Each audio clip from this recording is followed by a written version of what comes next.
মানুষের ভোগান্তি কমাতে এখন থেকে 16টির পরিবর্তে মাত্র 4 স্তরে ভবনের নকশা অনুমোদন দেওয়া হবে, জানিয়েছেন গৃহায়ন ও গণপূর্ত মন্ত্রী শ.ম. রেজাউল করিম। আগামী 1 মে থেকে ইমারত নির্মাণের অনলাইন কার্যক্রম শুরু হবে বলেও জানান তিনি। সরকারের এই উদ্যোগকে স্বাগত জানিয়েছেন আবাসন খাত সংশ্লিষ্টরা। আরো জানাচ্ছেন আফসার উদ্দিন। বুধবার দুপুরে রাজধানী উন্নয়ন কর্তৃপক্ষ, রাজউক ও চট্টগ্রাম উন্নয়ন কর্তৃপক্ষের কর্মকর্তাদের সঙ্গে বৈঠক করেন গৃহায়ন ও গণপূর্ত মন্ত্রী শ.ম. রেজাউল করিম। এতে উঠে আসে ভবন নির্মাণ সংক্রান্ত নানা জটিলতা। ভবনের নকশা অনুমোদনের যে প্রক্রিয়া, তাতে 16টি স্তর অতিক্রম করতে হতো। এসব স্তর অতিক্রম করতে গিয়ে সীমাহীন ভোগান্তির অভিযোগও রয়েছে। সেসব বিবেচনায় নিয়ে মন্ত্রী জানান, 16 স্তর কমে হবে 4 স্তর।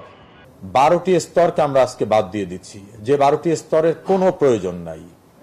এই 12টি স্তরে যখনই কোনো সেবা প্রার্থীকে যেতে হতো বা এই প্রক্রিয়ায় তাকে রেসপন্স করতে হতো, তখন অকারণে অনাহুতভাবে তার সীমাহীন ভোগান্তি হতো।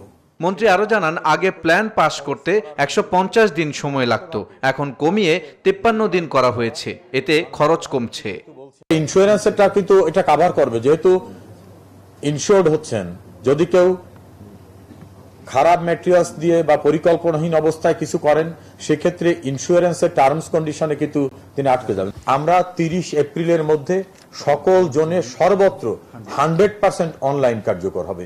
1 মে থেকে আর কোনো ম্যানুয়াল সিস্টেমে নকশা অনুমোদনের জন্য বা অন্য কোনো আবেদনের কোনো সুযোগ থাকবে না। সরকারের এমন উদ্যোগকে স্বাগত জানিয়েছেন আবাসন খাত সংশ্লিষ্টরা। সরকার যে ব্যবসায়ী বান্ধব সরকার, তারই প্রমাণ এটা।